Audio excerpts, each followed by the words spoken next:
आपण पाहत आहात लोकशाही महाराष्ट्र न्यूज।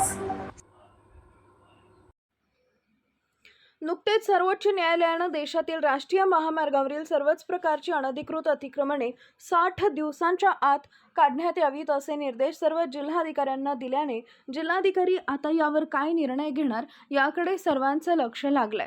नुकतेच सर्वोच्च न्यायालयानं देशातील सर्व राष्ट्रीय महामार्गावरील ढाबे, हॉटेल आणि अनधिकृत करण्यात आलेली अतिक्रमणे 60 दिवसांच्या आत काढण्यात यावीत असे निर्देश सर्व जिल्ह्यातील जिल्हाधिकारी यांना दिल्यानं महामार्गावर मोठ्या प्रमाणावर अनधिकृत अतिक्रमणे करणाऱ्या अतिक्रमणधारकांचे धाबे दणाणले।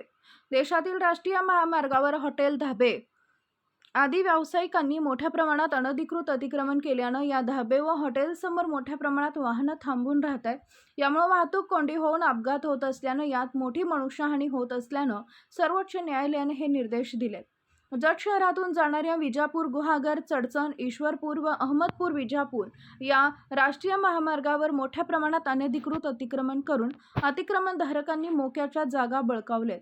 जत शहरातील चडचण, ईश्वरपूर या राष्ट्रीय महामार्गावर छत्रपती शिवाजी महाराज चौक ते सार्वजनिक बांधकाम विभाग कार्यालय इथपर्यंत अतिक्रमणधारकांनी मोठ्या प्रमाणात लोखंडी खोकी ठेवून अनधिकृत अतिक्रमण केले आहेत।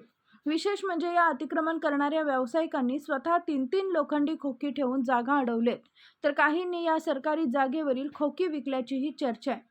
अतिक्रमणधारकांना संबंधितांनी लेखी नोटिसा देऊन ही अतिक्रमणं स्वखर्चानं काढून घ्यावीत असं कळवल्यानं या अतिक्रमणधारकांनी आमदार गोपीचंद पडळकर यांना साकडं घातलंय।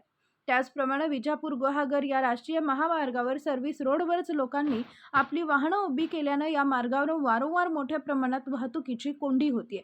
तसेच या मार्गावरील रस्त्यावरच विविध व्यावसायिकांनी अतिक्रमण केल्यानं रस्त्याची रुंदी कमी होऊन अपघाताचं प्रमाण वाढलंय। सर्वोच्च न्यायालयाच्या जिल्हाधिकारी यांना निर्देशित केलेल्या या निर्देशामुळे जिल्हाधिकारी यावर काय निर्णय घेणार याकडे सर्वांचंच लक्ष लागलंय। लोकशाही महाराष्ट्र न्यूज चॅनलला लाईक करा, शेअर करा आणि सबस्क्राईब करा।